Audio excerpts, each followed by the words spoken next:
En direct des studios de Togo Debout, nous vous souhaitons la bienvenue ce matin dans le journal de ce jour.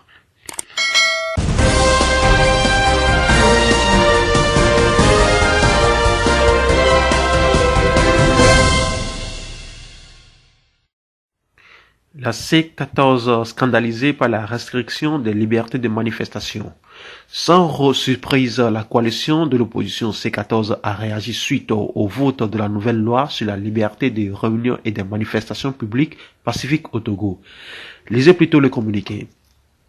Communiqué de la C14 suite à l'adoption des lois relatives aux conditions d'exercice de la liberté de réunion et de manifestation pacifiques publiques et à la sécurité intérieure.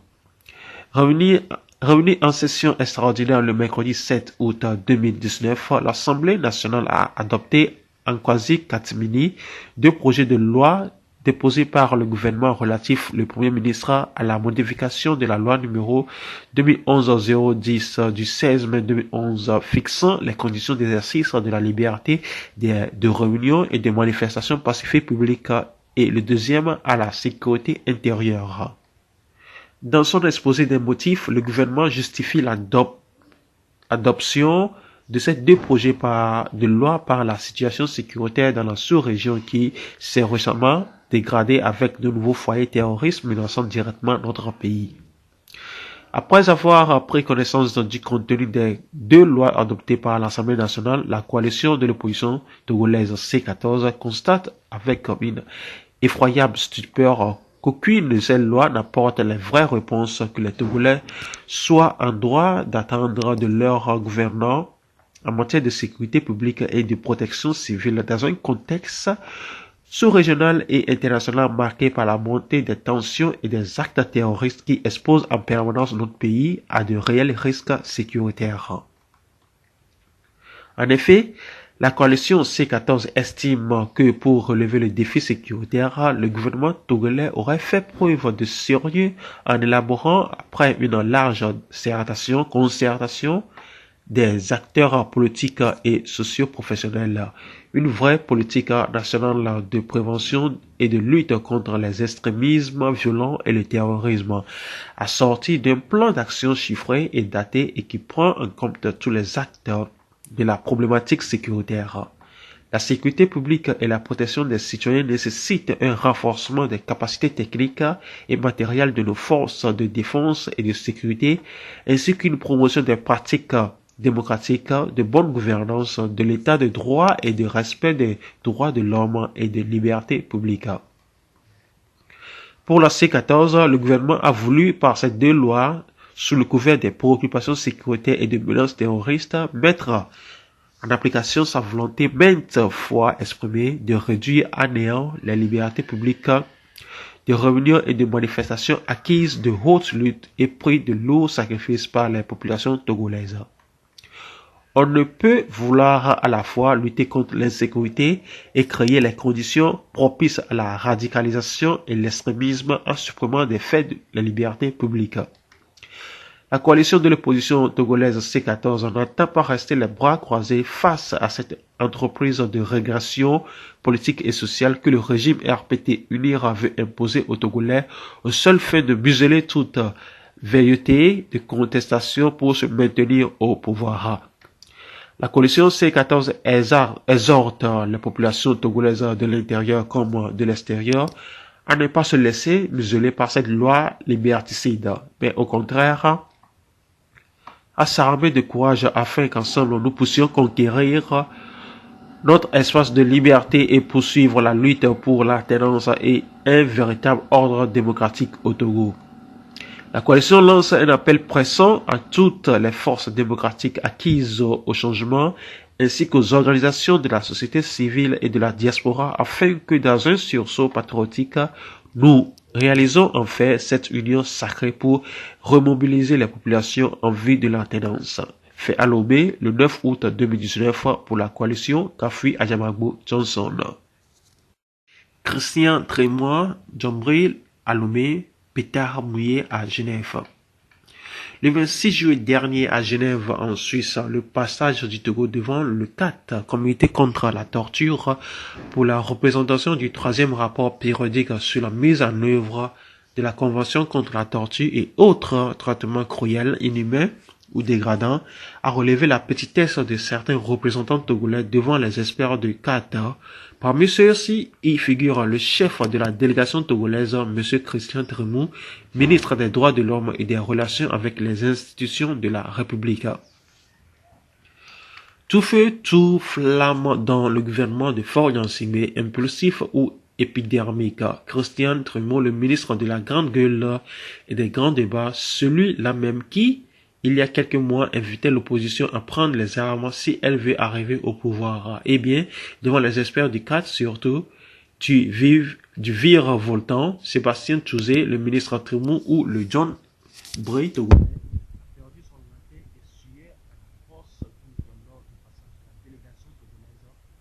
Ont rapporté des confrères qui ont fait le déplacement de Genève. Après la présentation du rapport du Togo devant le vendredi le 6 juillet et du fait des inquiétudes et des questions des experts résultats sur le rapport, le ministre Grégoire était obligé de demander une suspension de la phase de la réponse aux questions de vendredi pour revenir à d'ici là. Un autre confrère sur que le rapport était sollicité depuis le nuit, ils ont probablement animé Genève parce que c'est un panel formé par le ministre Grégoire qui s'est présenté devant le comité des experts du CAC pour répondre aux questions. Christian Grégoire donnait l'expression de l'amour par la représentation de ce sujet. Expliquait le frère avant de souligner le cafouillage de la délégation togolaise sur des questions pièges. Comment expliquez-vous au sein de la Commission nationale des droits de l'homme, CNDH, cette soit des présidents de l'État pour demander en substance des experts du CAC surpris par une telle proposition de la CNDH qui remettrait en cause son milieu organisé. En regardant longtemps sur une feuille sous ses yeux, un membre du panel chinois a pris la parole et dit en fait, c'est 6 et non 7 agents de l'État. Une réponse qui devrait provoquer de fous rires de l'assistant et confirmer les indices. Autre question. Comment comprendre que les agents du service central et de recherche et d'investigation criminelle soient retrouvés sur les lieux de manifestation de l'opposition? En réalité, ils ne se sont pas investis d'une telle mission, a répondu la délégation togolaise. Alors, que font ces gens? Que font ces agents sur le terrain des manifestations pacifiques? Aussi se rappelle-t-on la République de M. Sébastien Touzé, expert avocat, ministre président chinois. Depuis 2015, il n'y a pas eu de plainte pour torture au Togo. Jure le ministre togolais. Non, répond Sébastien Touzé, il y a eu 16 plaintes en 2018 pour torture devant la justice. Quels traitements ont été faits de cette ligne? S'agissant de la prison civile de Guinée, un des experts derniers dit ce qui se passe à la prison civile de Guinée s'apparente à acte de la torture. Et un autre ajouté il faut fermer la prison de Guinée. En tentant de dire que la surpopulation carcérale s'explique par l'insécurité galopante au Togo. Le ministre Grégoire a été arrêté dans sa déversion par Mme Vernier à ce moment. L'insécurité ne justifie pas l'auteur judiciaire. En clair, sur le sol togolais, les responsables du pouvoir public se prennent pour des délits tueux, pour des personnes comme John Bray, mais une fois qu'ils rencontrent un garçon à l'extérieur du pays, ils découvrent leur limite, leur terminus. Quand le torniquoyant Christian Grégoire devient petit à Genève, il doit alors comprendre que leur petit show au Togo n'est plus en Afrique traverser les frontières. Le monde ne s'arrête pas aux portes du Togo. Il importe que ceux qui sont à la tête de la cause des actes dignes dont les fruits sont inestimables et universels. Diaspora togolaise de Belgique, HCTE. Quelle conclusion tirer du refus obstiné du ministre Ducé de prendre en considération les légitimes objections de la diaspora? Déclaration. Quelle conclusion tirer du refus obstiné du ministre Ducé de prendre en considération les légitimes objections de la diaspora? Le manque de la culture du dialogue constructif au Togo semble avoir complètement annihilé le sens de la rigueur et de l'humilité intellectuelle chez le chef de la diplomatie togolaise. Tourné essentiellement vers les médias nationaux, la communication du ministre Ducé sur les questions touchant la diaspora s'est trompée de cible et de canon. Visiblement, par méconnaissance de la diaspora, les sorties médiatiques du ministre Ducé répondaient plus à des impératifs d'un agenda politique personnel qu'à une recherche sincère des solutions avec la diaspora dont il a la charge. Cette fermeture complète du ministre Ducé vis-à-vis de la demande d'ouverture des concertations avec la diaspora dénote également une réforme de mépris du ministre Ducé pour cette diaspora qu'il dit pourtant vouloir associer au développement du Togo. L'entêtement du ministre Ducé dissimule mal les velléités d'instrumentalisation et d'infantilisation qu'il entend imposer à la diaspora par le truchement de HCTE, Haut Conseil des Togolais de l'extérieur. Un très mauvais signal envoyé aux rares partisans du HCTE dans la diaspora. La partie non négligeable de la diaspora exclue du processus ne pourra que nourrir de la méfiance et de la défiance vis-à-vis de ce HCTE. Rejeté, voire combattu par une partie importante de la diaspora, le HCTE sera né sur fond de contestation avec le risque de ne pas pouvoir remplir sa mission d'utilité publique malgré les ressources publiques qui y seront englouties. La primauté de l'agenda politique caché du ministre Ducé sur le souci de l'intérêt général de la diaspora explique les précipitations, les approximations et les rafistolages qui caractérisent le HCTE conçu et mis en place dans une opacité totale.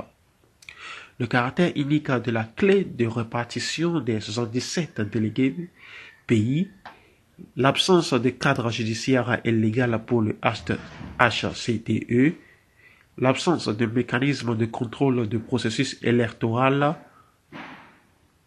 l'absence de voies légales de recours contre d'éventuelles fraudes, malveillances ou malversations confortent la DTB, Diaspora Togolaise de Belgique, dans son doute sur la sincérité et la vérité des résultats qui seront proclamés à l'issue du processus. Par conséquent, la Diaspora Togolaise de Belgique réitère son appel pressant et vigoureux à toute la diaspora désireuse de voir le Togo sortir de l'archaïsme médiéval, de se tenir bien à l'écart du processus opaque et vicieux que tente d'imposer le ministre Ducé à une diaspora vigilante et soucieuse de l'intérêt général en Belgique le 10 août 2019 pour la diaspora togolaise de Belgique. Face à nous, Togo, commis selon Classo, Premier ministre. Togo, Africa 24 reçoit de face à nous, commis selon Classo, le Premier ministre togolais, qui se confie en exclusivité sur les grands dossiers de son pays. Lutte contre la pauvreté, réforme politique et institutionnelle, décrispation du climat social, diversification de l'économie et amélioration du climat des affaires. RNDP, communiqué de soutien au Parti national panafricain et la lutte populaire. Rassemblement national pour la démocratie et le panafricanisme, liberté, justice et solidarité. Communiqué de soutien au Parti national panafricain et la lutte populaire. La paix d'un dictateur n'est souvent rien de plus que la paix de la prison ou de la tombe. Jeanne Sharp, de la dictature à la démocratie, édition L'Harmattan. Depuis les marches citoyennes et pacifiques du 19 août 2017 organisées par le Parti national panafricain PNP, le peuple togolais s'est engagé dans la voie de liquidation de la plus vieille dictature du continent qui a fait main basse sur terre de nos aïeux, avec la complicité de la communauté internationale dont la France, la CEDEAO ainsi que la mafia internationale et des confréries pseudo-ésotériques. La lutte populaire a été ralentie, voire notamment monétairement stoppée par le faux dialogue Lomé 18-2018, aboutissant à la fameuse feuille de route de la CEDEAO. Cependant, l'inébranlable volonté populaire en la faveur de la liberté et l'émergence d'une nouvelle société, plus juste celle largement manifestée, en bottant en touche la soi-disant légitime du régime RPT-UNIR lors des consultations électorales du 20-12-2018 et du 30-6-2019. En conséquence, le régime RPT-UNIR et ses dirigeants sont illégitimes. Ils ne sont soutenus que par une infime minorité représentant moins de 3% de la population. Ils ne représentent donc plus ni le Togo ni son peuple. C'est ce régime terroriste, corrompu et rancunier que diabolise le PNP et qui veut le marginaliser et l'éradiquer, coupable d'avoir troublé le sommeil du prince des ténèbres. Alors, il menace, pourchasse, bastonne, torture, embastille tous les responsables et les militants du PNP, ainsi que leurs sympathisants dans la rue ou à domicile. Il va même jusqu'à saccager les biens personnels et les matériels de meeting. Toutes ces brutalités, ces violences et tous ces comportements ciblés sur un groupe de personnes sont inhérents à la persécution. Et c'est un parti politique qui utilise les institutions, les instruments et l'argent de l'État pour persécuter un autre parti. Le RNDP dénonce et condamne avec force la persécution dont sont victimes le PNP, ses membres et ses sympathisants. Le RNDP exige l'arrêt immédiat de cette persécution et la liberté inconditionnelle de tous les détenus d'opinion. Face à cette persécution du PNP, le RNDP s'étonne de la mollesse de la coalition des 14 partis politiques originels, mais aussi de celle de toute la classe politique forte, environ de 115 partis politiques. Plutôt que de courir après le scrutin présidentiel de 2020 qu'ils ne pourront pas contrôler, les partis politiques désireux d'une nouvelle aventure électorale feront mieux de se recentrer sur l'organisation de la résistance populaire en vue de conduire la lutte de libération à la victoire et à la transition sans forme assimilée le plus tôt possible. Le RNDP exhorte le peuple à rester debout, soudé, vigilant et à transformer ses souffrances à sa colère en action pour faire avancer la lutte, car une halte à la résistance ne diminue pas la répression. La preuve est que la paix d'un dictateur n'est souvent rien de plus que la paix de la prison ou de la tombe. Quelles que soient les difficultés que nous rencontrons et les souffrances que nous endurons, soutenons-nous les uns les autres, aidons-nous mutuellement pour faire reculer les ennemis de la liberté et les Dracula des temps modernes. Soyons un peuple uni et solidaire qu'aucune force ne peut diviser et vaincre. Le RNDP encore exhorte la diaspora à se réorganiser et à ouvrir avec nos compatriotes de l'intérieur un nouvel épisode de défiance politique pour mettre fin à la dictature et voir se lever un nouveau soleil sur la terre de nos aïeux. Aucune menace, aucune violence et aucune cruauté ne nous feront trembler. Nous réaffirmons avec force et faisons le serment de respecter notre volonté exprimée dans le préambule de notre constitution. Nous, peuple togolais, nous plaçons sous la protection de Dieu, proclamons solennellement notre ferme volonté de combattre tout régime politique fondé sur l'arbitraire, la dictature, l'injustice. Nous, peuple souverain, enfants de la patrie, avons donc le droit et le devoir légitime de débarrasser la terre de nos aïeux de ce régime liberticide, démoniaque et pourri du RPT-UNIR. Notre juste et légitime lutte est en voie d'accomplissement. La victoire est certaine. La joie approche. Vive le Togo libre. Fait accoulement le 8 août 2019 pour le RNDP, le président Dr Antoine Anti Randolph.